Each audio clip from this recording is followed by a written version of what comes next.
আসসালামু আলাইকুম রহমতুল্লাহি ওবরাকাতুহু।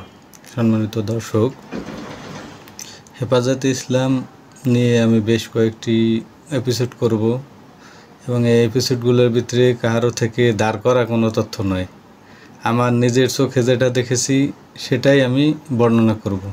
তো আজকে প্রথম এপিসোড যেহেতু করা, এটা আরও পরে করতে চেয়েছিলাম, কিন্তু সংক্ষিপ্ত আকারে একটু বলি যে হেফাজতের সেই 5ই মে থেকে শুরু করে তার আগের প্রোগ্রাম 4 এপ্রিলের যে প্রোগ্রাম ছিল সেখানেও জামায়াতের হাজার হাজার কর্মী অংশগ্রহণ করেছিল এবং হেফাজতের সেই 5ই মে জামায়াত ইসলামী সমর্থিত একটি টিভি চ্যানেল দিগন্ত টেলিভিশন সম্পূর্ণ রাতের বেলা বন্ধ করে দেওয়া হয়েছে, যা আজ পর্যন্ত চালু করা যায়নি।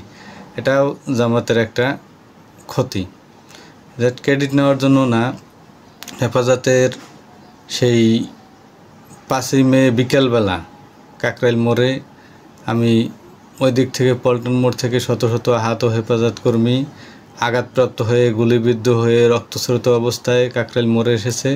আমি আমার দু হাত থেকে, আমি সহ আমাদের অনেক সহযোগী ইসলামী ব্যাংক হাসপাতাল, যেটা জামাত সমর্থিত একটি প্রতিষ্ঠান, সেখানে আমরা নিয়েছি এবং ওখানে ভর্তি করে সম্পূর্ণ ফ্রি ট্রিটমেন্ট দেওয়া হয়েছে শত শত হেফাজত কর্মীকে।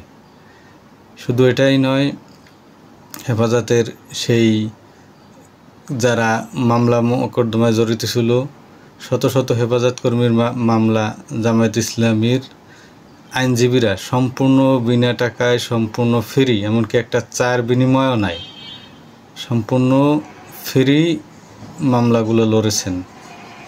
এবং এই যে 5ই মে বেশ কিছু জামাত কর্মীও নিহত হয়েছেন। একই ব্যক্তি হেফাজতেরও সদস্য ছিলেন, জামাতেরও সদস্য ছিলেন, এরকম বহু আছে।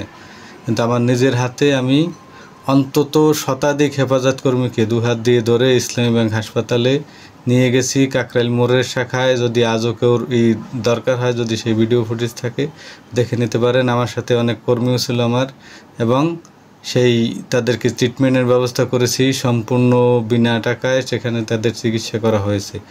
এবং এরপরেও হেফাজতের সাথে জামাতের ব্যাপক একটা অবদান ছিল, যেটা সবাই জানে। সেই মঞ্চে জামাতের নেতারাও ছিল। সুতরাং আজকে এটা নিয়ে আমি বিস্তারিত আলোচনা করব, কিন্তু যেহেতু একটা জিনিস হয় যে বলা হয়েছে যে হেফাজতের আমির কর্তৃক যে জামাত ক্ষমতায় গেলে এই করবে সেই করবে, কওমি মাদ্রাসার অস্তিত্ব রাখবে, এগুলো সম্পূর্ণ একটি ভুল ধারণা। কারণ বহু হেফাজত কর্মীর সাথে জামাতের সখ্যতা ছিল এবং আছে এবং থাকবে। এবং আমার মনে হয় যে ওনার এখন অবসরে যাওয়ার বয়স হয়েছে, কাজেই প্রতিটা মানুষেরই বয়স হলে অবসরে যাওয়া উচিত।